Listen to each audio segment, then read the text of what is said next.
L'aumône.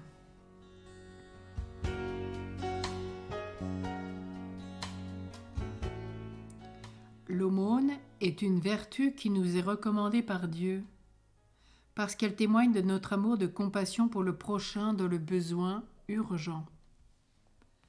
Elle est très agréable à Dieu. Celui qui a pitié du pauvre prête au Seigneur. Proverbe 19, 17.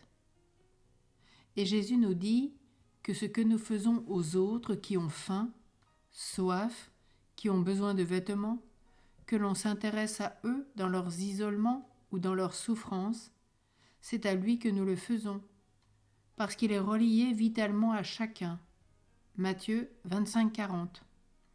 Chacun le concerne.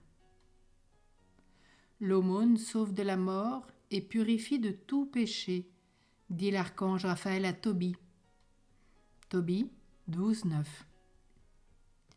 Tes prières et tes aumônes sont montées devant Dieu, et il s'est souvenu de toi, dit l'ange de Dieu au centurion Corneille de Césarée, dans le livre des Apôtres au chapitre 10, verset 4. Saint Paul nous dit dans sa lettre aux Romains 12, 13, nous invite à pourvoir aux nécessités des saints. Les âmes du purgatoire sont destinées à la sainteté. Les aumônes qu'on peut faire en leur nom et pour apaiser leurs souffrances leur sont très profitables. Saint Thomas dit que l'aumône possède une puissance de satisfaction plus grande que la prière, parce qu'elle double la force de la prière et en assure le succès. L'argent, le pain ou l'aide que l'on donne à quelqu'un dans le besoin, en désirant que le mérite en revienne à une âme souffrante du purgatoire, contribue à la délivrer, elle, de sa faim de Dieu et de prendre place dans le royaume de Dieu à la table des élus. Heureux qui pense aux pauvres et aux faibles. Au jour du malheur, le Seigneur le sauve. Psaume 41, verset 3. L'aumône nous profitera aussi après notre mort. Amassez-vous des trésors dans le ciel, nous rappelle l'évangéliste Saint Matthieu au chapitre 6, verset 20. Le pape, Saint Léon, appelle l'aumône la rédemption des âmes du purgatoire. De là vient la pieuse coutume, conservée encore dans certaines contrées, de faire de larges aumônes à l'occasion des funérailles. On ne saurait douter, dit saint Augustin, que ces saintes âmes n'éprouvent un réel soulagement dans leur douleur par suite de bonnes œuvres qu'on fait pour elles.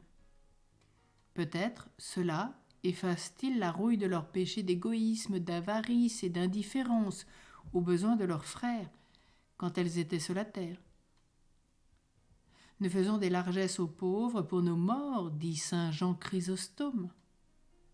Dieu l'a voulu ainsi pour que nous nous entraidions. Ces institutions pieuses ont le Saint-Esprit pour auteur. Pourquoi les saints apôtres ont-ils réglé que nous ferions mémoire de nos chers défunts, de nos saints mystères? Rien de plus juste, ils savaient quel profit les âmes en retirent. Ainsi l'a voulu le Saint-Esprit. Luc au chapitre 11, verset 41 nous dit « Donnez en aumône ce que vous avez, et alors tout sera pur pour vous. Et ton Père, qui voit dans le secret, te le rendra. »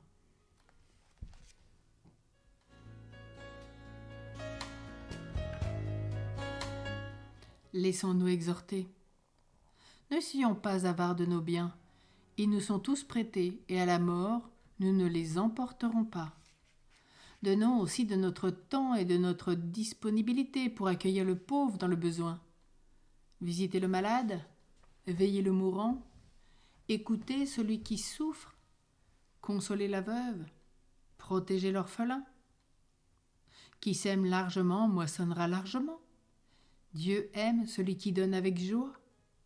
Que chacun donne selon ce qu'il a décidé dans son cœur. Celui qui donne aux pauvres, sa justice demeure à jamais. 2 Corinthiens 9.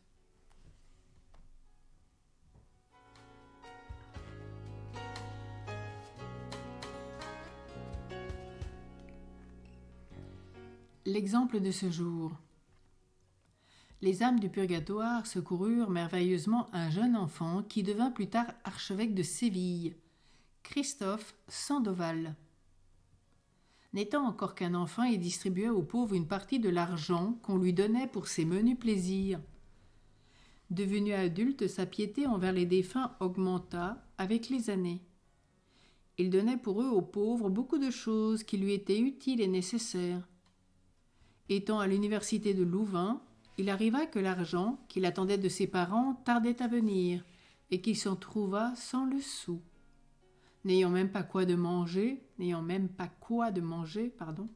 il eut la tristesse de ne pas pouvoir faire l'aumône à un pauvre qui la lui demandait pour l'amour des âmes du purgatoire. Il en fut si peiné qu'il entra dans une église pour prier pour ces chères âmes souffrantes. Il n'avait pas fini sa prière qu'il vit venir à lui un beau jeune homme qui lui donna des nouvelles du marquis de Diana, son père, et de ses autres parents et amis, absolument comme s'il arrivait d'Espagne. Il finit par le prier d'aller dîner à l'hôtel avec lui. Sandoval ne refusa pas cette offre parce qu'il n'avait pas mangé de la journée. Il se met à table et continue de s'entretenir pendant le repas. Après quoi l'étranger lui remet une somme d'argent, lui disant d'en faire ce qu'il veut, puis se retire.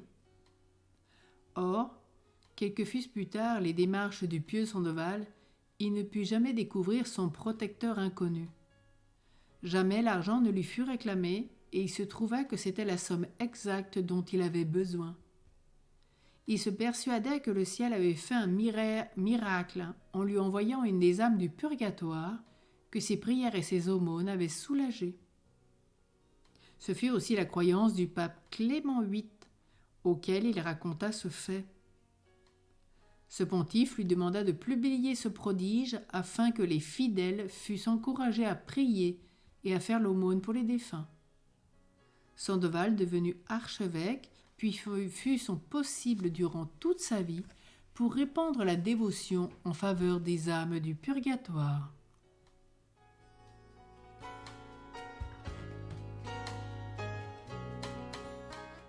Prions.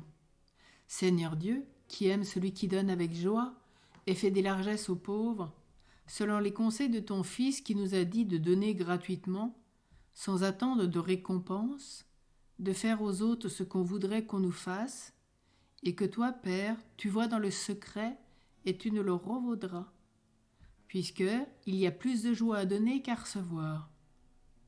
Donne-nous d'être prodigues avec les pauvres, sachant que notre récompense sera grande dans le ciel, et que nous recevons au centuple ce que nous aurons fait pour nos frères, que tu nous donneras une mesure tassée, débordante. Donne-nous un cœur bon, compatissant et miséricordieux à l'exemple de Jésus, ton Fils bien-aimé, lui qui nous a donné l'exemple pour que nous fassions de même jusqu'à donner notre vie pour nos frères, puisqu'il n'y a pas de plus grande preuve d'amour. Que par la miséricorde de Dieu, les âmes des fidèles défunts reposent en paix. Amen.